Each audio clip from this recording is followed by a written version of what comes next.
오늘도 클릭해주셔서 감사합니다. 구독과 좋아요 부탁드립니다.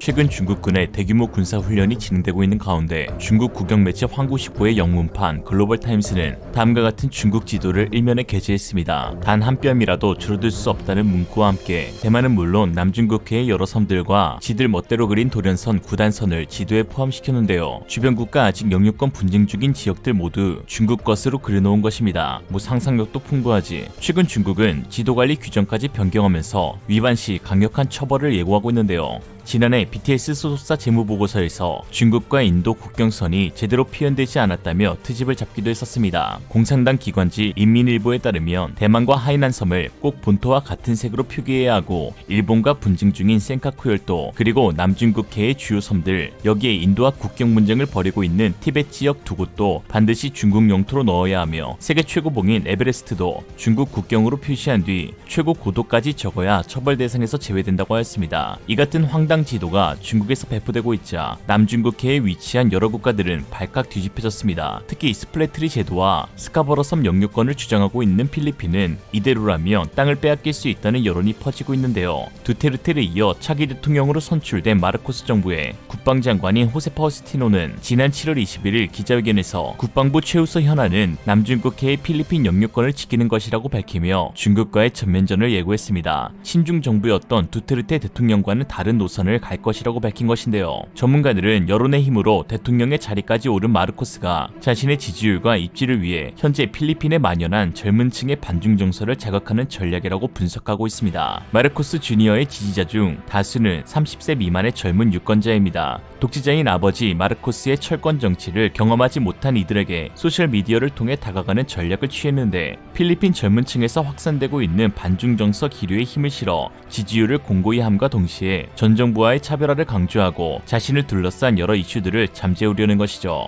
뭐가 됐든 중국만 까면 난 좋습니다. 파우스티노 국방부 장관의 이러한 발언은 필리핀이 헤이그 상설중재재판소의 판결 승소 6주년을 기념한 지 9일 만에 나온 것인데요. 이 판결은 석유가 풍부한 남중국해 해역에 대한 중국의 광범위한 영유권 주장을 원천 무효로 하였습니다. 현지 매체인 RFA는 마르코스의 전임자인 로드리고 두테르테는 중국이 헤이그 판결을 따르지 않게 하는 대신 중국 투자와 교환하는 대가로 우호 관계를 발전시키며 필리핀을 전통적인 동맹국인 미국으로부터 멀어지게 하였으나 차기 마르코스 정부는 중재 판결이 있든 없든 우리는 우리의 것을 계속 보호할 것이라고 밝히면서 필리핀 군대의 대규모 군비 증강이 속히 이루어져야 한다며 전 정부와 다른 행보를 보이고 있다고 하였습니다. 이런 상황 가운데 지난 8월 6일 앤서니 블링컨 미국 국무부 장관이 필리핀에 방문해 화제가 되고 있는데요. 마르코스 주니어 대통령 취임 이후 그를 접견한 미국 최고의 관료였습니다. 특히 그 자리에서 앤서니 블링컨은 중국이 경악할 만한 발언을 꺼내 시진핑이 혼절 직전까지 갔는데요. 바로 필리핀이 남중국해에서 공격을 당하면 미국이 필리핀 방어를 위해 군대를 파견할 것이라며 70년대 미국 필리핀 방위협정은 철통이다 라고 한 것입니다. 필리핀도 이에 화답하며 그 보답으로 최근 러시아에게서 구입하기로 한 군용 헬기 16대를 취소하기로 결정했습니다.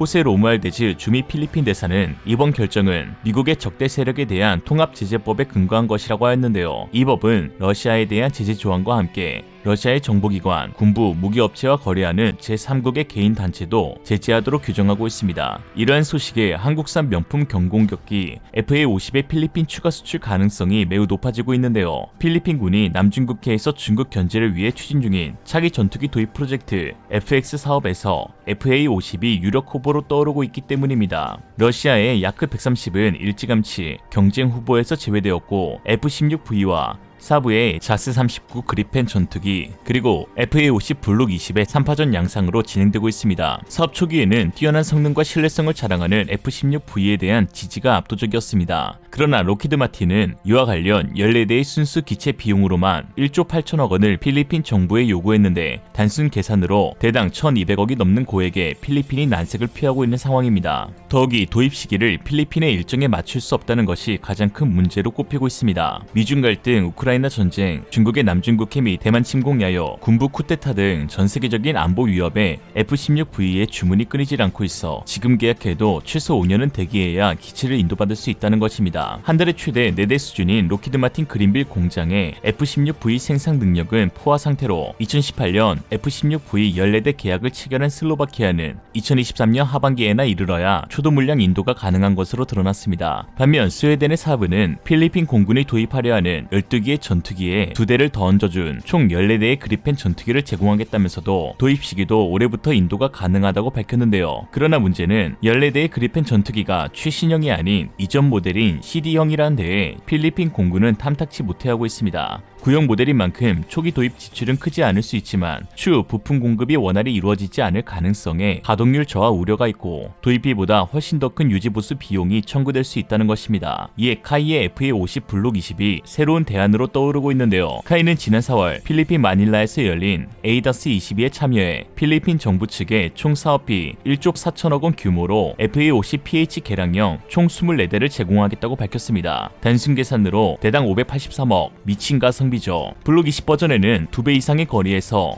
기존 대비 5배의 해상도로 표적 획득과 식별이 가능하게 하는 스나이퍼 타겟팅 포드, 그리고 전방 오버헤드 디스플레이, 여기에 첨단 비행 제어 시스템, 300갤런 외부 연료 탱크와 공중급유 장치, 항공 충돌 회피 시스템, 적어도 지형 추적 장치, 자동 자세 복구 체계, 레이더 경고 시스템, 체프 및 플레이어 등이 추가 장착되고 특히 그동안 약점으로 꼽히던 무장량도 대폭 향상되었는데요. GBU-12 레이저 유도 포탄과 GBU-54 유도 포탄, 한국형 공대지 미사일 KASM 또는 타우러스 350K2 등이 있고 공대공 미사일로는 중거리 AIM-120C 미사일과 단거리 아이리스-T 미사일로 교체될 예정입니다. 특히 한국형 차세대 전투기 사업을 통해 확보한 A사 레이더를 FA-50 규격에 맞게 축소해 탑재할 예정인데요. 첨단 반도체 수자로 불리는 지라갈륨 기반의 레이더로 동급 최강의 성능을 가질 것으로 기대됩니다. 특히 최근 필리핀의 영웅으로 불리는 코너 안소니 캔레스 필리핀 공군 중장의 인터뷰가 화제가 되고 있는데요. 그는 공군 미디어데이에서 FA-50PH는 공대공 및 공대지 임무를 수행할 수 있는 우수한 다목적 전투 훈련기라며 고성능 전투기에 대한 컨트롤과 조종을 배울 수 있는 좋은 항공기라고 콕 집어 FA-50을 추천했습니다. 필리핀 공군은 지난 2014년 정부 간 계약 방식을 통해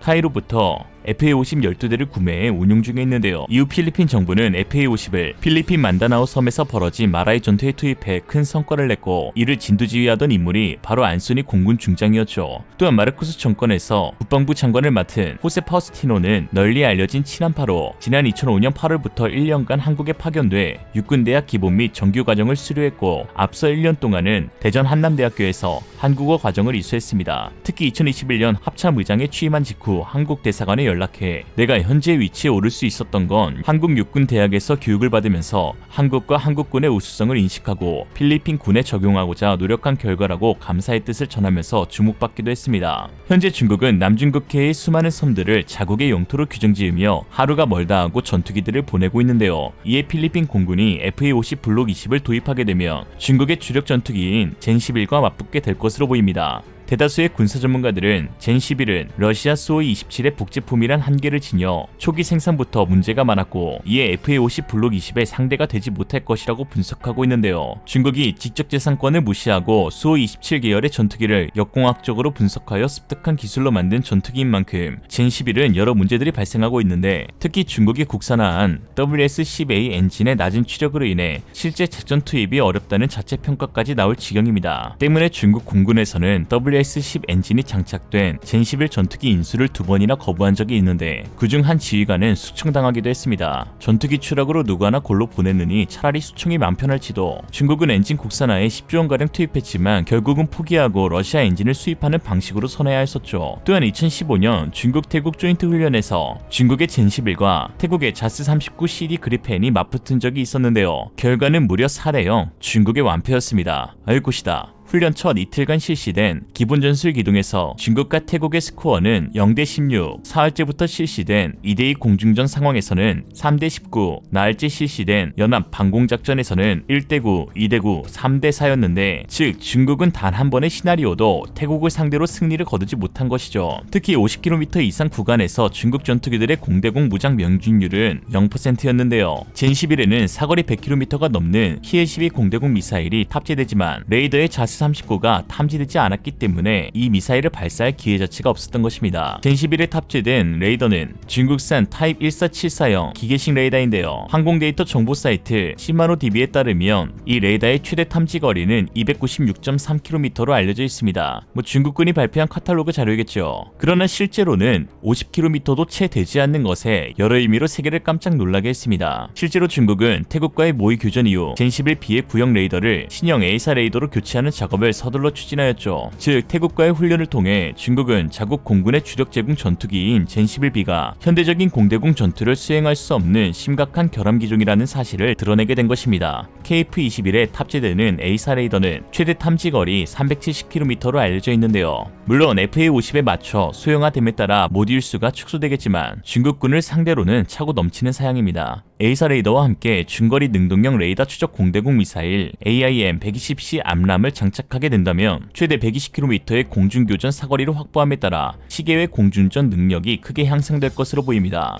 필리핀 공군이 FA-50을 실전에서 가장 잘 활용하는 국가인 만큼 이번 수주를 통해 남중국해의 깡패 중국군을 상대로 활약할 카운터 기치가 되길 바랍니다. 오늘의 한 줄평, 중국이 마음대로 지도를 그려대고 있지만 세계인들은 다 알고 있다. 이게 진짜 중국이라는 걸. 이상으로 리얼리즘이었습니다. 여러분의 생각은 어떠신가요? 현명하고 지혜로운 여러분의 의견을 지금 댓글에 남겨주세요. 감사합니다. 감사합니다. 진짜 감사합니다.